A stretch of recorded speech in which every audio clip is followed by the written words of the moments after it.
Good evening friends. आप सब लोग कैसे हो? होप आप सारे ठीक हों।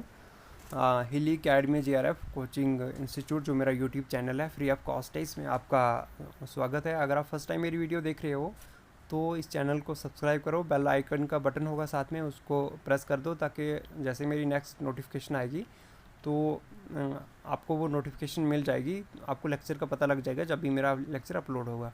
अगर आप इंग्लिश मीडियम से हो तो आपको मैं डिस्क्रिप्शन बॉक्स में PDF भी हर वीडियो के साथ PDF देता हूँ, तो जो भी मेरा लेक्चर होता है उसकी PDF आप डाउनलोड करके अपना नोट्स बना सकते हो। तो अगर आप हिंदी मीडियम से हो तो सॉरी, हिंदी के रिलेटेड मेरे पास कोई भी PDF नहीं है, क्योंकि मैं खुद इंग्लिश बैकग्राउंड से हो, तो हिंदी की टाइपिंग में तो मेरे को हिंदी की टाइपिंग का कुछ भी नॉलेज नहीं है। लेकिन हाँ, आप मेरा लेक्चर सुन सकते हो, मेरा लेक्चर पूरा हिंदी में है। हिंदी बेस्ड स्टूडेंट्स को अच्छे से समझाने के लिए पूरा लेक्चर जो है मैं कोशिश करता हूँ कि अपना लेक्चर अच्छे से हिंदी में समझाऊँ, शुद्ध हिंदी में कोशिश करूँ। तो आप लोग अच्छे से लेक्चर देखिएगा, पूरा इन डिटेल में देखना। और लास्ट में आप PDF भी डाउनलोड कर सकते हो। PDF डाउनलोड करके अच्छे से नोट्स प्रिपेयर करना, कोविड प्रोटोकॉल्स को फॉलो करना, घर बैठ के पढ़ना और अपना अच्छे से ध्यान रखना। आज के लेक्चर में हम लोग करेंगे ज़ियाउद्दीन बरैनी। जो ज़ियाउद्दीन बरैनी थे, ये दिल्ली सुल्तानेट के एक पॉलिटिकल थिंकर्स थे। इनका जन्म हुआ था 1285 एंड डेथ हुई थी 1357 में। He was the most important political thinker of Delhi sultanate. ये जो दिल्ली सुल्तानेट के एक बहुत इंपॉर्टेंट पॉलिटिकल थिंकर्स थे।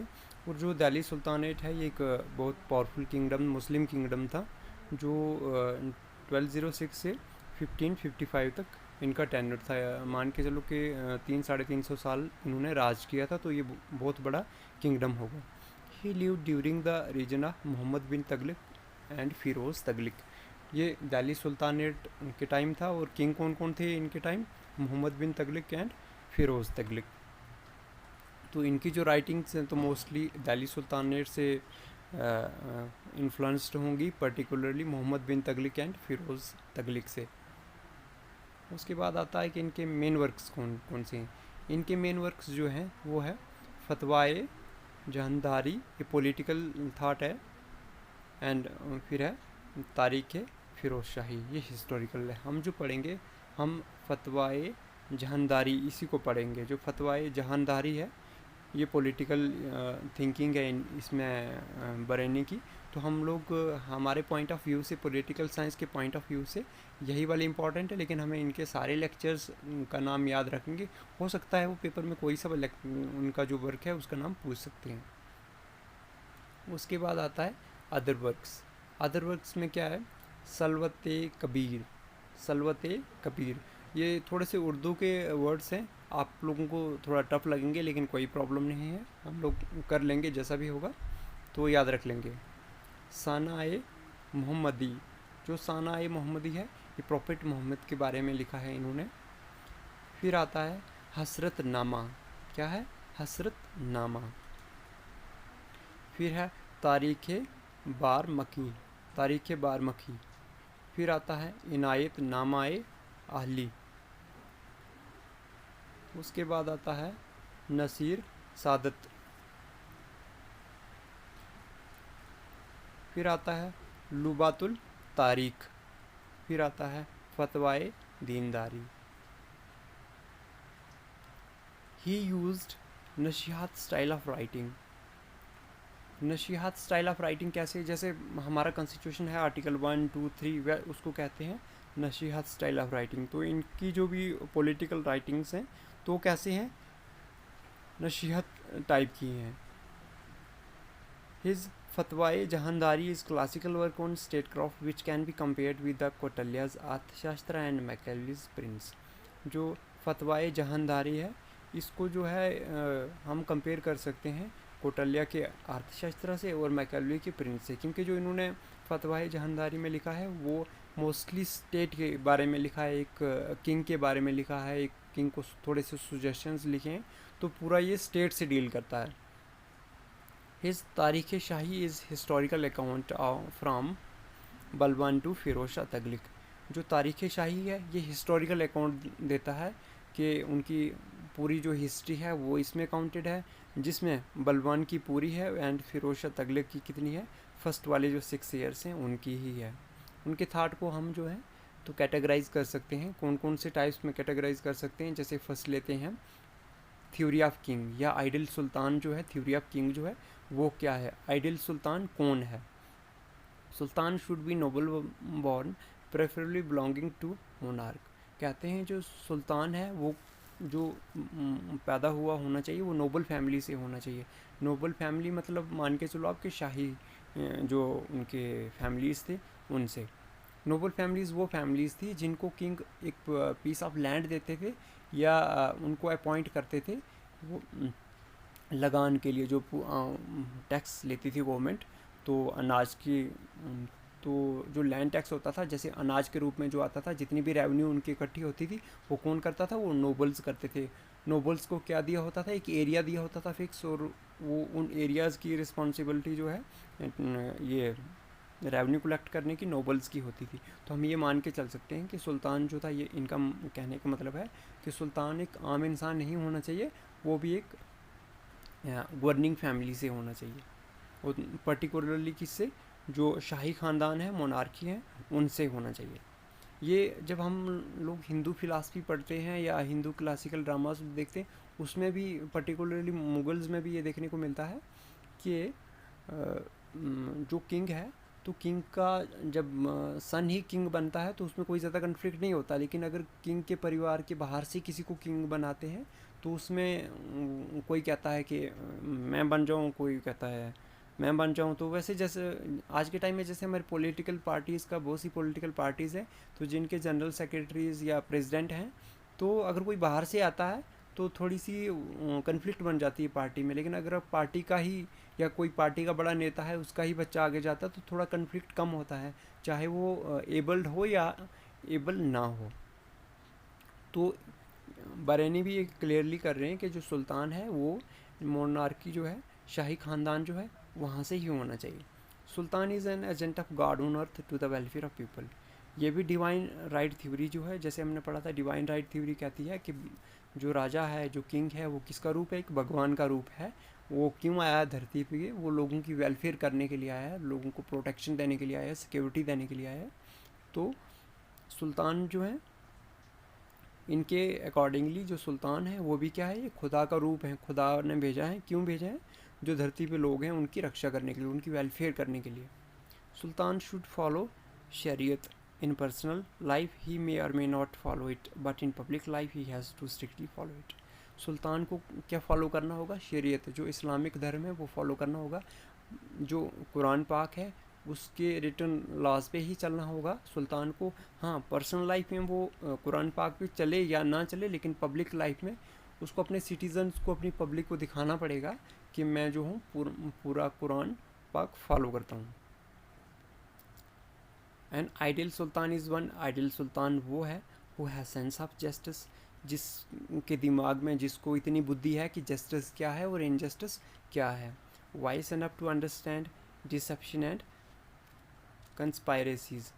ये कहते हैं कि वाइस, समझदार सुल्तान वो है जिसको छल के बारे में पता है कि कौन छल कर रहा है, कौन क्या कर रहा है, या उनके खिलाफ जो है कोई साजिश कर रहा है। तो मतलब सुल्तान वो है जिसको अपनी सीट बचाने का पूरा फार्मूला आता है, पूरी सीट जो उसकी किंग की, तो वो बचा सकता है। उसको पता हो कि मेरे उसमें कोई साजिश कर रहा है, जैसे अपनी फैमिली से ही कर रहा हो। तो असली सुल्तान वो है जिसको जस्टिस का पता हो, जिसको छल कपट का पूरा पता लग जाए, जिसको पूरी साजिश का पता लग जाए। Understand the importance and divide it wisely between his personal and political life needs. जो अंडरस्टैंड करता है टाइम को, और टाइम को डिवाइड करता है कि अपनी पर्सनल लाइफ के लिए भी और अपनी पॉलिटिकल लाइफ के लिए भी। ये तो बात बरेनी ने उस टाइम कही थी, आज के टाइम में भी ये लागू होती है कि कोई भी इंसान है जो हार्डवर्क कर रहा है, अपने टाइम की कदर जिसको है, अपने पर्सनल लाइफ और अपने पॉलिटिकल लाइफ में जो टाइम को डिवाइड करके चला रहा है, तो वो हमेशा जो है कामयाबी होता है।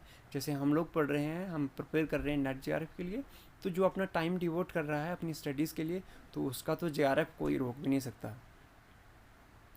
सुल्तान must desist from 5 main qualities. 5 main qualities जो हैं उनसे जो है सुल्तान को दूर रहना पड़ेगा। वो क्या क्या क्या है, फॉल्सूड, झूठापन, चेंजेबिलिटी, सुल्तान को कोई भी अगर वो डिसीजन लेता है तो उसको वो चेंज नहीं करना होगा, या कुछ भी ऐसी सडन चेंज नहीं करनी होगी। जैसे हम मोहम्मद बिन तगलक के टाइम में देखते हैं कि जो उनका जो कैपिटल है वो दिल्ली से दौलताबाद मूव हो जाता है, तो उससे उनको बहुत नुकसान हो जाता है, तो वो काफ़ी 2 साल के बाद फिर उनको वापस आना पड़ता है। तो कोई भी डिसीजन है तो वो चेंजेबिलिटी उसमें नहीं होनी चाहिए। फिर आता है डिसेप्शन, उसमें छल वगैरह नहीं होना चाहिए। वार्थफुलनेस, उनको कोई इतना ज़्यादा गुस्सा नहीं आना चाहिए। तो एंड इनजस्टिस, और उनमें इनजस्टिस नहीं होना चाहिए। तो 5 क्वालिटीज़ देते हैं ये बरैनी। ये कहते हैं कि सुल्तान को इन 5 क्वालिटी से दूर रहना पड़ेगा। अब आता है नोबिलिटी। हमने ऊपर भी पढ़ा था कि बरैनी के अकॉर्डिंगली जो सुल्तान वो कौन होना चाहिए, noble born. Was the second component of a monarchy. जो नोबल्स हैं वो राजा को छोड़ के सेकेंड स्टेज पे वही नोबल्स ही आते हैं। The nobles were the sultans chosen individuals who were assign the right to collect tax in particular territories या लैंड। इसकी सबसे बेस्ट एग्जांपल हम देते हैं कि जैसे आज के टाइम में हमारे मिनिस्टर्स हैं, जो हमारी कैबिनेट है, तो वो क्या है, नोबल्स हैं, लेकिन वो इलेक्टेड हैं। मान के चलो यूएसए की एग्जांपल लेते हैं, वहाँ प्रेसिडेंट की कैबिनेट जो है तो वो उनकी मर्ज़ी से वो अपनी हिसाब से किसी को भी कैबिनेट में ला सकते हैं। तो बस कि जो नोबल्स कौन थे, सुल्तान की कुछ जो थे एक एजेंट कह लो या टट्टू कह लो सिंपल लैंग्वेज में, तो क्या थे, सुल्तान के चूज़न फ्यू इंडिविजुअल्स थे। जैसे हम देखते हैं कि यूनाइटेड स्टेट ऑफ अमेरिका के प्रेसिडेंट की जो कैबिनेट होती है सिंपल, तो बस वैसे थे। और इनका काम क्या था, टैक्स को कलेक्ट करना, और इनको कुछ पर्टिकुलर टेरिटरी, कुछ एरिया दिया होता था। अब ये खास क्यों है, क्योंकि जब हम हिस्ट्री को देखते हैं तो कुछ जैसे मान के चलो पावरफुल किंग है तो वो मर जाता है, तो जो उनके नोबल्स थे जिनको एक टेरिटरी दी है, तो वो कोशिश करते थे एक फ्री होने की, एक फ्रीडम लाने की। तो उसकी वजह से क्या हो जाता था कि अगर नोबल कोई ज़्यादा स्ट्रॉन्ग है तो वो अपने जो किंगडम से है तो वो फ्री हो जाता था, वो अपना एक सेपरेट किंगडम बनाता था। Land was known as iqta and the one who was in charge of land was known as iqtadar. जो लैंड है उसको कहते थे इक्ता, ठीक है, लैंड को कहते थे इक्ता, और जिसको इंचार्ज बनाया जाता था लैंड का उसको कहते थे iqtadar. The surplus produced was the present the surplus produced by the peasants was distributed among the iqtadars. जो सरप्लस है, जो किसान अपने उससे यूज़ से ज़्यादा जो प्रोडक्शन करते थे, प्रोड्यूस करते थे अपने खेत में, तो वो किसको देते थे, इक्तदार्स को देते थे। Iqtadars were also required to maintain their army and send the same to sultan whenever were asked for it. जो ये रेवेन्यू मिलती थी, इस रेवेन्यू के बेस्ड पर इक्तदार्स को कुछ अपनी आर्मी मेंटेन करनी पड़ती थी, कुछ अपनी आर्मी स्टैंडिंग आर्मी रखनी पड़ती थी अपने पैसे पे, अपने खर्च पे।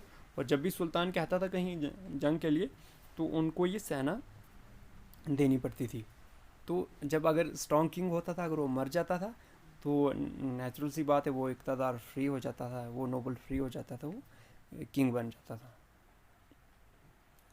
The iqtas were frequently transferred from one person to another person which made them non-hereditary। अब जैसे मैंने ये कही कि जब अगर किंग थोड़ा वीक है तो वो लोग आज़ाद हो जाते थे, एक आंदोलन करते थे अपने किंगडम के खिलाफ। तो उससे क्या, उस प्रॉब्लम को रोकने के लिए इक्तदार्स को क्या किया जाता था, जो उनके पास टेरिटरी होती थी उसको ट्रांसफ़र किया जाता था, एक को दी फिर दूसरे को दी। उससे क्या होता था कि जो हेरिडाइटरी राइट है वो उस पर नहीं बनता था उनका। The iqtadars were part of sultan royal council which advise the king on policy matters. Iqtadars जो थे, जो सुल्तान की काउंसिल थी, एक किस्म की कैबिनेट थी, तो वो उसका एक पर्टिकुलर हिस्सा थी, एक इम्पॉर्टेंट पार्ट थी, जो किंग को यानी सुल्तान को कोई भी पॉलिसी बन रही है तो उस पर वो सुल्तान को एडवाइस करते थे। That is why Barani advise sultan to be careful in their selection. इसीलिए बरैनी सुल्तान को कहते हैं कि जो आप इक्तदार जो हैं, जो आपके मीन्स नोबल्स हैं, तो उनकी सिलेक्शंस आप अच्छे से करिए, क्योंकि अगर उनकी सिलेक्शन अच्छे से नहीं करोगे तो वो आपको गलत गाइड कर देंगे। For this purpose Baraini assigned main 2 qualifications. अब यहाँ पे बरैनी 2 क्वालिफिकेशंस देते हैं इक्तदार्स को चुनने की। The iqtadars should be noble born with loyalty personal and political. Iqtadars एक तो नोबल बॉर्न होने चाहिए, दूसरी क्या है, वो लॉयल होने चाहिए, एक वफ़ादार होने चाहिए, पर्सनली भी और पॉलिटिकली भी वो किंग को लॉयल होना चाहिए। To know second quality he prescribes 9 condition. Second quality को जानने के लिए वो 9 कंडीशंस देते हैं, जैसे उनमें से कुछ कंडीशंस हैं फियर ऑफ गॉड, जिनको खुदा का डर हो, भगवान का डर हो। नॉलेज ऑफ हिस्ट्री, जिनको कुछ हिस्ट्री का जो पीछे उनकी बीता हुआ ज़माना है उसका कुछ नॉलेज हो। लैक ऑफ ग्रीड, जिनमें लालच ना हो। Practical knowledge of state affair, और जिनको जो स्टेट को चलाने का कुछ ना कुछ प्रैक्टिकल नॉलेज हो। फिर आता है आइडियल पॉलिटी या law. Barani categorize law into 2 kinds. Barani जो है लॉ को दो इसमें पार्ट्स में डिवाइड करते हैं, 2 टाइप्स में डिवाइड करते हैं। एक है शरीयत और दूसरा है जवाबित। जो शरीयत है उसका मतलब हो गया इस्लामिक लॉ है, वो कुरान पाक की टीचिंग पे है, वो खलीफा की टीचिंग पे है। खलीफाज क्या होते थे कि जो इस्लाम में पहले, जहाँ तक मेरे को नॉलेज है, तो पहले प्रॉफिट मोहम्मद थे। तो प्रॉफिट मोहम्मद की डेथ के बाद क्या था कि कुछ लीडर्स थे, तो वो अपने आप को कहते थे कि खलीफास थे। वो कहते थे कि हम जो है, हमें जो है खुदा ने भेजा है। खुदा ने क्यों भेजा है कि जो यहाँ पे हमारे जनता है उसकी रक्षा करनी है। एक तो इस्लाम की रक्षा करनी है और वो जनता को मोटिवेट करना है, जनता को इस्लाम पे चलने के लिए मोटिवेट करना है। तो इसको हम कंपेयर कर सकते हैं जो डिवाइन थ्योरी ऑफ राइट है, जो हमें इंडियन रिलीजन में भी मिलती है। पर्टिकुलरली जो हमारी भारत का जो इतिहास है पुराना उसको हम पढ़ते हैं, या क्रिश्चियनिटी को भी हम देखते हैं तो उसमें भी डिवाइन राइट थ्योरी मिलती है। तो वैसे ही खलीफाज जो हैं इसको भी हम डिवाइन राइट थ्योरी मान के चल सकते हैं। अब आता है जुआबित। जुआबित was the state laws created by Sultan according to circumstances where शरीयत was unable to implement। जुआबित वो लाज हैं, ऐसी कंडीशन अगर कहीं सुल्तान को दिखती है जहाँ पे शरीयत का लॉ नहीं चल सकता है। जैसे मान के चलो मुगल्स इंडिया में आए थे, अगर मुगल्स कोशिश करते कि शरीयत लॉ जो है तो वो हम इंडिया में इम्प्लीमेंट करेंगे, इस्लामिक लॉ इम्प्लीमेंट करेंगे, तो उस हिसाब से उस एंगल से वो पूरे ऑल ओवर इंडिया में इस्लामिक लॉ को इम्प्लीमेंट नहीं कर सकते थे, क्योंकि मेजॉरिटी ऑफ द पॉपुलेशन जो थी वो हिंदू थी। अगर पूरी पॉपुलेशन जितनी हिंदू थी, अगर वो पूरा एक विद्रोह करती, एक भड़क जाती राजा के खिलाफ, तो राजा की तो जो दुकान थी, किंगडम थे, वो तो बंद हो जाता उनका। तो इसीलिए वो कहते थे कि जो सिटीजन्स हैं उनको कुछ ना कुछ करके उन पे गवर्नेंस करना है, उनको दबाना है, तो उनको उभरने नहीं देना, उनको रेवोल्यूशन करने नहीं देना है। तो अगर हम शरीयत लॉ नॉन मुस्लिम्स पे लगाएंगे तो जनता जो है भड़क जाएगी। इसीलिए उन्होंने कहा कि जो जुआबित लॉ है इन जगहों पर जुआबित लॉ जो है वो लगा दिए जाएंगे। तो ये जुआबित लॉ जो है एक पूरी पॉलिटिकल सोच है स्टेट को गवर्न करने की। तो zawabit must be in spite of shariat law should follow 4 conditions. जो जुआबित लॉ है उसको क्या करना होगा, जुआबित लॉ को 4 कंडीशंस जो है फॉलो करनी पड़ेंगी। जुआबित शुड नॉट नेगेट द शरीयत। जुआबित लॉ जो है वो इतना भी पावरफुल नहीं होना चाहिए ताकि वो शरीयत को बिल्कुल ही निगलेक्ट कर दे। It must increase the loyalty and hopes among the nobles and people toward sultan. जो जुआबित लॉ है तो उससे ऐसा नहीं लगना चाहिए जो नोबल्स हैं जो या सुल्तान है और जो बाकी पीपल्स हैं उनको ऐसा नहीं लगना चाहिए कि जो जुआबित लॉ है वो उनके खिलाफ है या कुछ शरीयत लॉ को ठेस पहुंचा रहा है। It's sources and inspiration should be the शरीयत लॉ। जो जुआबित लॉ है वो भी ऐसा होना चाहिए कि लोगों को लगे वो कहाँ से आया है, शरीयत लॉ से ही आया है। If it has to negate the शरीयत in certain condition it must follow charities and compensation। अगर कहीं लग रहा है कि जो जुआबित लॉ है वो शरीयत लॉ को कोई ठेस पहुंचा रहा है या कहीं उसके थोड़ा सा अगेंस्ट है, तो उस केसेस में क्या होना चाहिए, उस केसेस में उन लोगों को क्या देना पड़ेगा, एक चैरिटी देनी पड़ेगी या कंपनसेशन सरकार को देना पड़ेगा। जैसे हम मानते ये जैसे हम पढ़ते हैं हिस्ट्री में कि जो हिंदूज़ थे उनको मंदिर में जाने के लिए या कहीं अपनी श्राइन पे जाने के लिए एक टैक्स देना पड़ता था, तो उसको भी हम एक चैरिटी या कंपनसेशन की एग्जांपल ले सकते हैं। Thus for him zawabit law was an ideal law which could cater the need of state and its people without offending any section of the nobility. Thus ये हम कह सकते हैं कि जो जुआबित लॉ वो ऐसा लॉ था, एक आइडियल लॉ था, एक अच्छा लॉ था जो क्या करता था, स्टेट को गवर्न करता था, लेकिन इससे क्या होता था कि किसी भी नोबल्टी, जो नोबल्स हो गए वो हो गए, या बाकी जो इस्लामिक पीपल हैं, जो मुस्लिम पीपल हैं, या जो शरीयत लॉ को फॉलो करने वाले पीपल हैं, उनको बिल्कुल भी इससे ठेस नहीं पहुंचती थी। अब आता है आर्मी के बारे में। After the Mauryas the sultan was the largest most powerful state in the India. जो मौर्याज किंगडम था, उसके बाद एक दिल्ली सुल्तानेट ही ऐसा एक पावरफुल किंगडम था इंडिया में। Army was based on Turkish Mughal model. अब जो अपना आर्मी का मॉडल देते हैं बैरोनी, वो कौन सा देते हैं, एक तुर्किश मॉडल देते हैं, मंगोल जो है मंगोल मॉडल देते हैं। It was divided into 4 part. ये कितने पार्ट में डिवाइड है, बैरोनी कहते हैं कि ये 4 पार्ट्स में डिवाइड है। फर्स्ट आ गया इन्फेंट्री। इन्फेंट्री में कौन कौन से सोल्जर्स आते हैं, फुट सोल्जर्स, जो पैदल सेना है वो इन्फेंट्री में आती है। फिर आता है कैवलरी। कैवलरी में कौन आता है, जो हॉर्समैन है, जो घोड़े पे सवार सेना है वो आती है। फिर उसके बाद वॉर एलिफेंट्स आते हैं।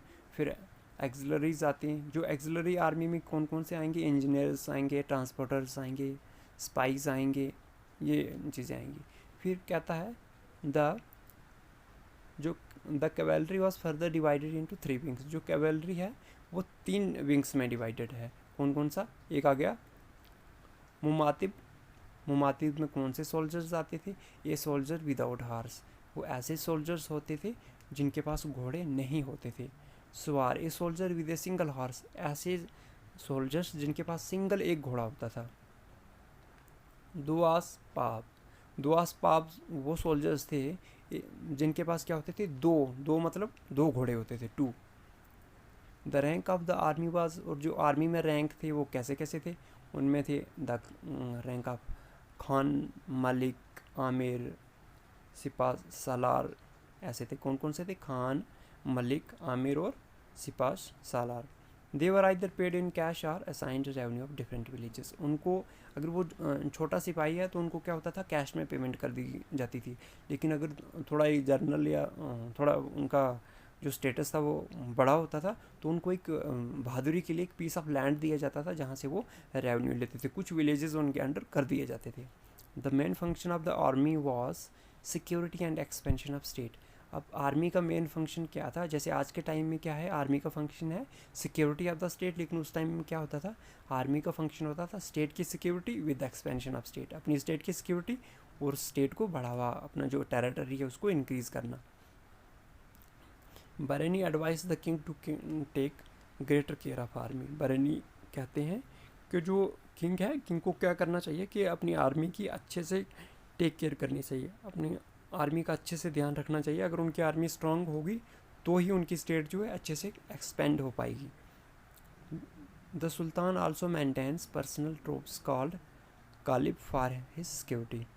जो कल्ब थे, जैसे हमारे पास आज हम देखते हैं बहुत सारे नेताज के पास, CM PM कोई भी ले लो, उनके पास अपने कमांडोज होते हैं, तो वैसे जो सुल्तान थे, सुल्तान के पास जो थे कल्ब थे। उन कमांडोज का क्या नाम था, मतलब कल्ब।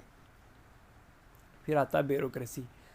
The basic function of the bureaucracy was to measure the land and fix and collect taxes.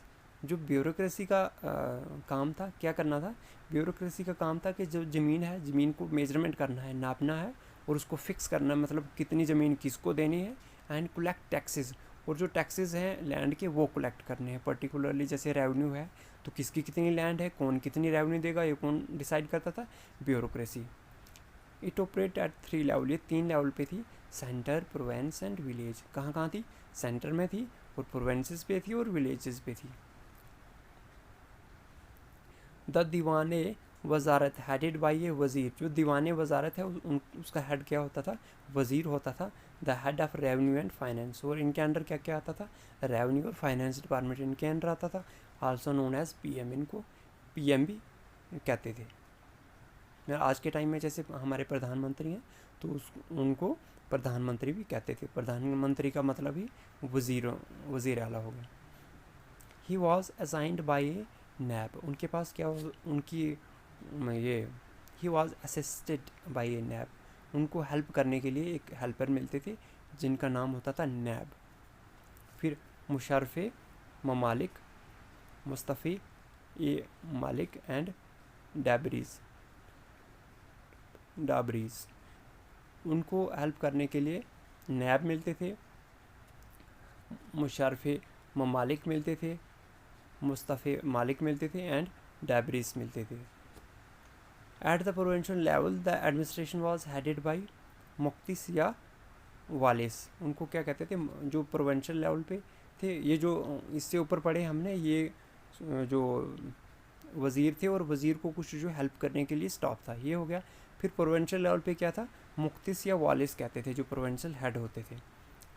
मुक्तिस और walis was the diwan minister of, दीवान का मतलब हो गया मिनिस्टर ऑफ रेवेन्यू थे, लेकिन ये प्रोविंशियल लेवल पे थे।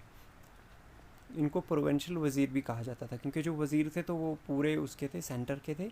तो प्रोविंशियल वज़ीर का नाम क्या था, मुक्तिस कहते थे या वालिस कहते थे, दीवान भी इनको कहते थे। At the village level head was the muqaddam या चौधरी। जो विलेज लेवल पे थे उनको मुकदम कहते थे या चौधरी कहते थे, ठीक है। विलेज लेवल पे कुछ भी रेवेन्यू का जो भी देखना था विलेज लेवल का, वो यही देखते थे, मुकदम और चौधरी ही देखते थे। फिर आता है जस्टिस। जस्टिस के बारे में बरेनी जो क्या कहते हैं, justice for Barani was the most important in the administration. Barani कहते हैं कि पूरे एडमिनिस्ट्रेशन में है जस्टिस जो है बहुत इंपॉर्टेंट है, because justice was required everywhere, क्योंकि जस्टिस की ज़रूरत हमें हर जगह पड़ती है। From remission of land taxes, अगर जो लैंड टैक्सेस है अगर उसमें कुछ छूट देनी है, माफ़ करना है, to the supply of communities to the by rate production cost, from dispensing civil and criminal cases to granting monetary help to the needy. चाहे हमें कुछ लगान माफ़ करना है वहाँ होती थी, या चाहे हमें जो कम्युनिटीज़ हैं वो सेल करनी मार्केट में उसमें होती थी, या किसी को क्रिमिनल जस्टिस देना है या सिविल जस्टिस देना है, या जो भी किसी को, जैसे हमने नीडी पर्सन है, किसी को फाइनेंशियल एड देनी है, हेल्प देनी है, तो वो हर चीज़ जो है उसके लिए जस्टिस ही चाहिए था। जो इन सारी चीज़ों की बैकबोन क्या है, ये कहते हैं कि जस्टिस ही सारी चीज़ों की बैकबोन है। To ensure justice as market में जो है जस्टिस करने के लिए ही एडवाइज द किंग, वो किंग को सलाह देते हैं to set the price of commodities according to the principle of production cost, कि किस चीज़ की कितनी, जो जैसे आज मॉडर्न टाइम में होता है, किस चीज़ की कितनी प्रोडक्शन हो रही है, उसी हिसाब से जो है उसकी कास्ट जो है सरकार फिक्स करती है आज के टाइम में। वैसा ही बरेनी जो है उस टाइम में सजेस्ट करते हैं किंग को कि जो मार्केट में किसी भी चीज़ की प्रोडक्शन के हिसाब से उसकी प्राइस जो है फिक्स होनी चाहिए। ही सजेस्टेड द दीवान रियासत the controller general of market, पूरी मार्केट को जो है कंट्रोल कौन करता था, दीवान रियासत।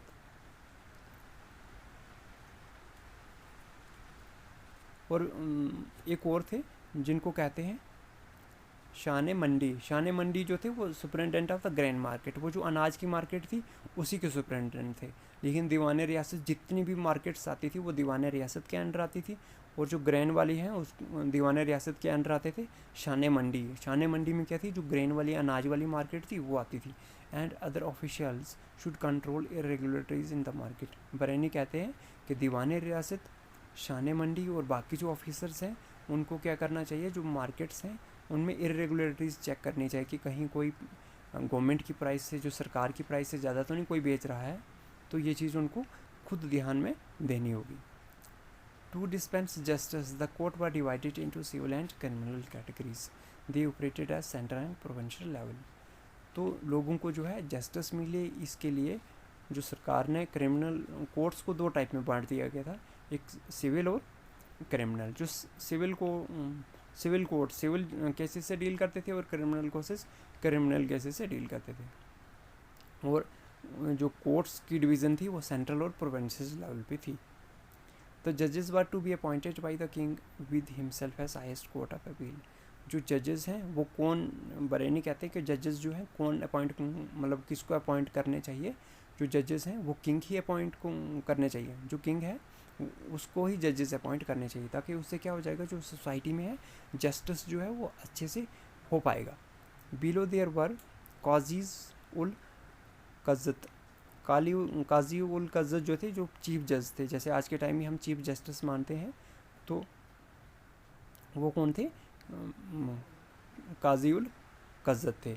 फिर आता है सदरुस सादुर या जिनको क्या बोलते थे, सदरुल मलक भी बोलते थे, ये प्रोविंशियल जजेस थे। फिर आता है आमेर दाद बैके हजरात। जो आमिर दाद बैके हजरात थे ये सेंट्रल जुडिशल ऑफिसर्स थे, मीन्स जो सेंट्रल गवर्नमेंट थी उनके जुडिशल ऑफिसर्स थे।